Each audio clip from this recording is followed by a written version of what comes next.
नमस्कार, आप देख रहे हैं नेक्स्ट 9 पॉलिटिकल बाइट। दिल्ली विधानसभा चुनाव की एग्जिट पोल में कांग्रेस का साफ सफाया होता नजर आ रहा है। कांग्रेस का सूपड़ा साफ एग्जिट पोल में होता नजर आ रहा है और इससे शायद राहुल गांधी अच्छी तरह वाकिफ है। इसलिए बिहार की आगामी विधानसभा चुनाव को लेकर वो इस तरह के नतीजे बिल्कुल नहीं चाहेंगे, जिसके कारण वो 2 बार पटना में दौरा कर चुके हैं पिछले दिनों और अब उन्होंने कुछ ऐसा किया है जिसकी हर जगह सियासत तेज हो गई है। बिहार विधानसभा चुनाव की तैयारियों में कांग्रेस की सूरत और सीरत बदलने के लिए बिहार आए राहुल गांधी की यात्रा का उद्देश्य पार्टी की जड़ें मजबूत करना बताया जा रहा है। नए कलेवर के साथ चुनाव से पहले आत्मलोचन करना, संभावित गठबंधन पर विचार करना माना जा सकता है, लेकिन इसके साथ ही राहुल आंख तरेर रही सहयोगी राजद को भी बड़ा संदेश दे सकते हैं।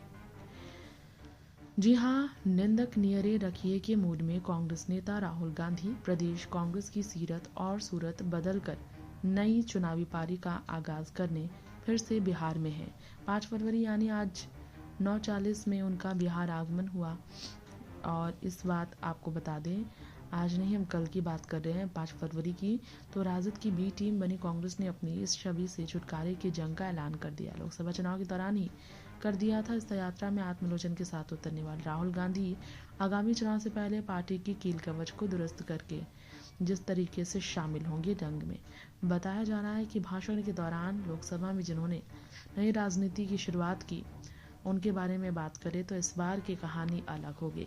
पटना में नई पॉलिटिक्स चल रही है। कांग्रेस का फोकस इसके बजाय केवल एनडीए सरकार को दोषी ठहराना में राहुल गांधी का पहले भी था, लेकिन इस बार ऐसा नहीं है। भारतीय युवाओं की क्षमता का दोहन करना होगा उन्होंने कहा और उन्हें नई ऊंचाइयों पर ले जाना होगा। राहुल गांधी ने भाषण का क्रम जारी रखते देश के सामने अन्य चुनौतियों की ओर भी ध्यान दिलाया। विनिर्माण क्षेत्र को बढ़ावा देने की आवश्यकता, चीनी वस्तुओं पर निर्भरता कम करना, इलेक्ट्रिक मोटर, बैटरी, ऑप्टिक्स और आर्टिफिशियल इंटेलिजेंस जैसे भविष्य की तकनीकों को अपनाना, मेक इन इंडिया कार्यक्रम की कमियों को दूर करना, कंस्ट्रक्टिव देखा जाए तो कंस्ट्रक्टिव यहाँ पर अगर बात करें तो कंस्ट्रक्टिव तरीके से सोचना, कंस्ट्रक्टिव तरीके से काम करना, इन सभी बातों पर उन्होंने चर्चा की। राहुल गांधी ने नई राजनीति में ये भी बात की है कि कैसे रोजगार सृजन के प्रमुख मुद्दे पर चर्चा करना जरूरी है। यूपीए सरकार ने बेरोजगारी जैसी समस्याओं को दूर करने के लिए पर्याप्त काम नहीं किया था, ये कहकर अपनी सरकार की आलोचना कर राहुल गांधी ने अपनी गलती भी मानी। गलती पर वो चुप नहीं रहे, अपनी गलती की बात कर उन्होंने नई राजनीति दोहराई है। उन्होंने कहा है कंस्ट्रक्टिव नेता प्रतिपक्ष राहुल गांधी का ये संदेश बिहार प्रदेश कांग्रेस के लिए संजीवनी साबित हो सकती। कुल मिलाकर राहुल पटना से नई पॉलिटिक्स का आगाज कर सकते हैं और उनका भी बहुत अहम मुद्दा होगा। यहाँ पर पप्पू और कन्हैया की भी एंट्री हो सकती है।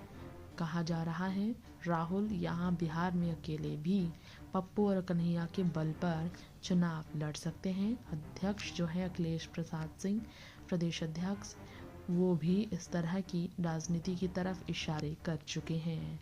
कन्हैया कुमार के जरिए भूमिहार जातियों और उसके वाम कनेक्शन का लाभ भी उठा सकते हैं कांग्रेस।